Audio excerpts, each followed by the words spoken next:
আসসালামু আলাইকুম, সবাইকে স্বাগত বিডি টাইমসের। আবারও রক্তাক্ত সিরিয়া, আবারও জ্বলছে শাম শহর, আবারও পুনরায় শুরু হয়ে গেছে সিরিয়ার যুদ্ধ। এই যুদ্ধটা আর থামবে না। এই যুদ্ধের মধ্যে দিয়ে শুরু হবে চূড়ান্ত শাম দেশের যুদ্ধ। এই যুদ্ধটা এতই তীব্র আকার ধারণ করবে যে দলে দলে বিভিন্ন দেশ এই যুদ্ধে অংশগ্রহণ করবে। এমন একটি ভয়ঙ্কর যুদ্ধ হওয়ার মতো সময় হয়ে গেছে, এমনটাই উল্লেখ রয়েছে বিভিন্ন ধর্মগ্রন্থের ভবিষ্যৎবাণীতে। এই যুদ্ধটা এখন প্রতিনিয়ত তীব্র থেকে আরো তীব্র আকার ধারণ করবে। ইসরায়েল, যুক্তরাষ্ট্র সহ অসংখ্য পরিমাণ পশ্চিমা দেশগুলো এই যুদ্ধে অংশগ্রহণ করবে। ইতিমধ্যে রাশিয়া এবং ইরান সিরিয়ার যুদ্ধের জন্য সম্পূর্ণ তৈরি হয়েছে। কিভাবে এই সিরিয়া থেকে আবার পুনরায় যুদ্ধটা শুরু হতে চলছে, এই যুদ্ধের শেষ পরিণতি কি, এই যুদ্ধে কোন কোন দেশ কার পক্ষে নিবে, এই বিষয়গুলো নিয়ে এ টু জেড আলোচনা করব আজকের এই ভিডিওতে। আশা করি ভিডিওটি শেষ পর্যন্ত দেখবেন। আর হ্যাঁ প্রিয় দর্শক, আমাদের আগের চ্যানেলটি ক্ষতিগ্রস্ত হওয়ার কারণে আমরা এই নতুন চ্যানেলটি নিয়ে কাজ করছি, তাই আপনাদের সাবস্ক্রাইব এবং সহযোগিতা কামনা করছি।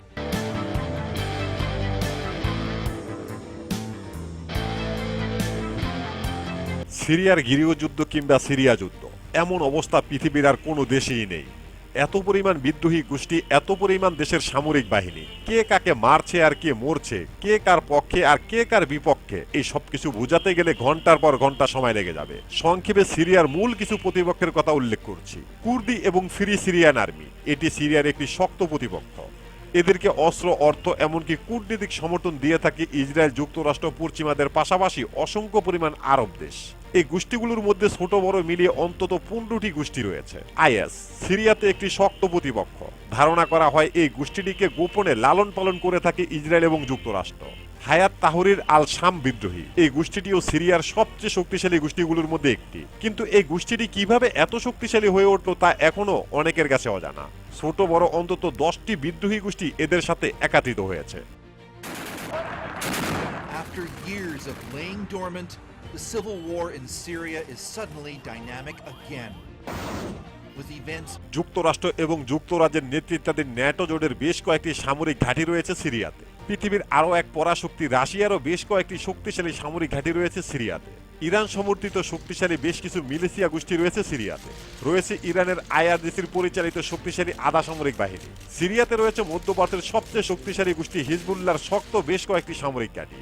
যুক্তরাষ্ট্র সিরিয়াতে থাকার উদ্দেশ্য হল সিরিয়ার প্রাকৃতিক সম্পদগুলো লুট করা, দখলদার ইসরায়েলকে রক্ষা করা, কুর্দি এবং ফ্রি সিরিয়ান আর্মিদের অর্থ এবং অস্ত্র, সাথে কূটনীতিক সহায়তা করা। রাশিয়া সিরিয়াতে বাশার আল আসাদ সরকারের পক্ষ হয়ে কাজ করছে। ইরানের মিলিশিয়া গোষ্ঠীগুলো ইসরায়েল এবং যুক্তরাষ্ট্রের তৎপরতার বিরুদ্ধে লড়াই করছে এবং ইরানের আধা সামরিক বাহিনী আসাদ সরকারের পক্ষ হয়ে কাজ করছে। হিজবুল্লাহর কিছু অংশ ইসরায়েল এবং যুক্তরাষ্ট্রের বিরুদ্ধে কাজ করছে, আর কিছু অংশ আসাদ সরকারের পক্ষ হয়ে লড়াই করছে। তুরস্কের সেনাবাহিনী কুর্দিদের বিরুদ্ধে এবং আসাদ সরকারের বিরুদ্ধে বেশ কিছু বিদ্রোহীদের পক্ষে লড়াই করে। এসবের কারণে সিরিয়াতে কে কাকে মারছে আর কে মরছে এর সঠিক হিসাব কারো কাছেই নেই।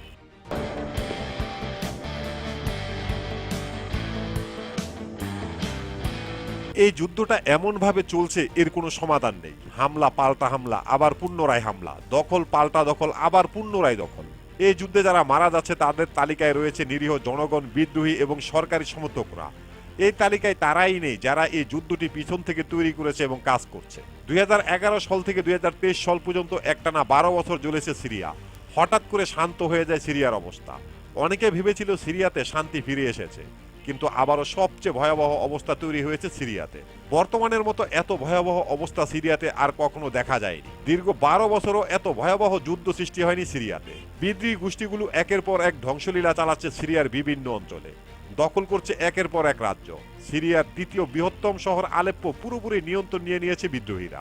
এছাড়াও বিভিন্ন অঞ্চলে তাণ্ডব শুরু করে দিয়েছে বিদ্রোহীরা। তার মানে এখন স্পষ্ট একটি সর্বাধিক যুদ্ধ তৈরি হবে সিরিয়াতে।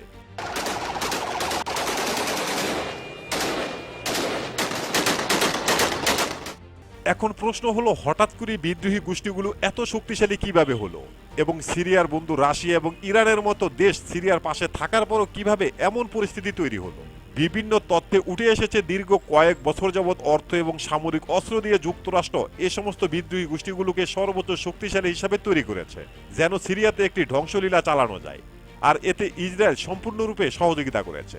গোপনে কিছু নথিতে উঠে এসেছে যুক্তরাষ্ট্র এবং ইসরায়েলের সাথে বিদ্রোহী গোষ্ঠীগুলোর চুক্তি হয়েছে। চুক্তি অনুযায়ী সিরিয়া সরকারের সাথে লড়াই করার জন্য সমস্ত রকম সামরিক অস্ত্র, অর্থ এবং কূটনীতিক সহায়তা দিয়ে যাবে যুক্তরাষ্ট্র। সিরিয়া থেকে বাশার আল আসাদ সরকারকে বিতাড়িত করতে পারলে সিরিয়ার বিভিন্ন প্রদেশ বিভিন্ন বিদ্রোহীরা দখল নেবে, আর ইসরায়েলের সীমান্তবর্তী সিরিয়ার একটি বড় অঞ্চল ইসরায়েল দখল করে নেবে। এর মাধ্যমে ইসরায়েল তাদের গ্রেটার ইসরায়েল রাষ্ট্র তৈরি করার জন্য আবারও এক ধাপ এগিয়ে যাবে।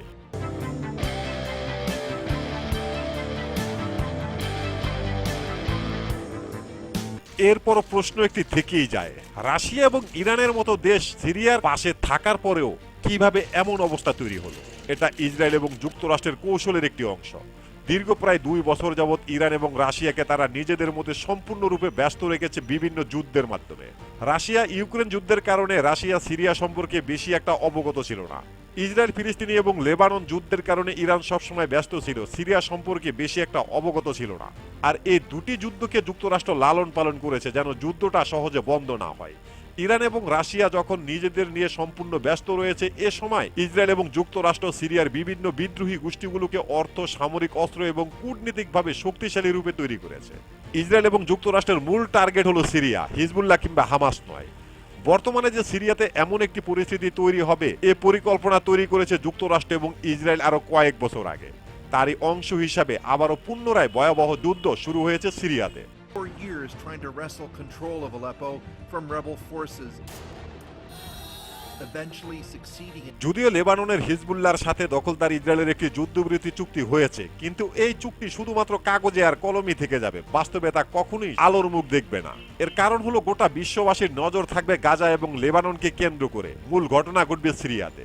সিরিয়া এমন একটি ভূখণ্ড, পৃথিবীর এমন একটি অবস্থানে রয়েছে যার ভৌগোলিক অবস্থান সবার কাছে অত্যন্ত গুরুত্বপূর্ণ, যার কারণে ইরান এবং রাশিয়া এখন সিরিয়ার নিয়ন্ত্রণ নেওয়ার জন্য সম্পূর্ণরূপে মাঠে নেমে পড়েছে। সিরিয়া ইস্যুতে কখনোই পিছু হটেনি ন্যাটো সদস্যযুক্ত দেশ তুরস্ক পর্যন্ত। অনেকেই মনে করেছে যুক্তরাষ্ট্রের প্রেসিডেন্ট ডোনাল্ড ট্রাম্প সমস্ত যুদ্ধ বন্ধ করবে এবং শান্তি ফিরিয়ে আনবে। এটা সম্পূর্ণ ভুল ধারণা। ডোনাল্ড ট্রাম্পের আমলে গোটা পৃথিবীতে সর্বাধিক যুদ্ধ শুরু হবে, গোটা পৃথিবী অস্থির হয়ে উঠবে।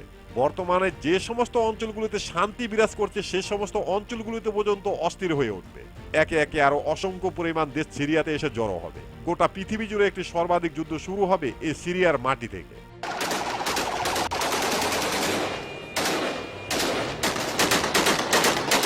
তবে এতে আশ্চর্য কিংবা অবাক হওয়ার মতো কিছুই নয়। আজ থেকে 1450 বছর আগে ইসলামের ভবিষ্যৎবাণীতে উল্লেখ রয়েছে এমন কিছু হবে সিরিয়া থেকে।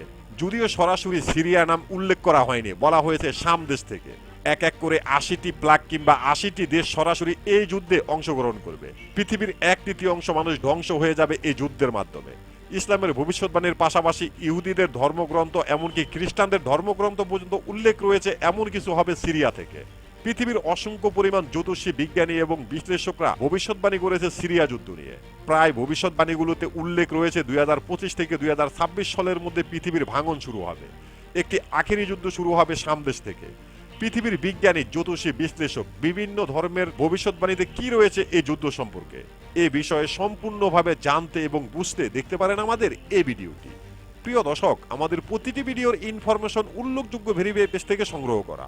এরপরও যদি ভুল হয়ে থাকে তাহলে অবশ্যই কমেন্ট বক্সে জানিয়ে দেবেন। এখানেই শেষ করছি আমাদের আজকের প্রতিবেদন। আল্লাহ হাফিজ।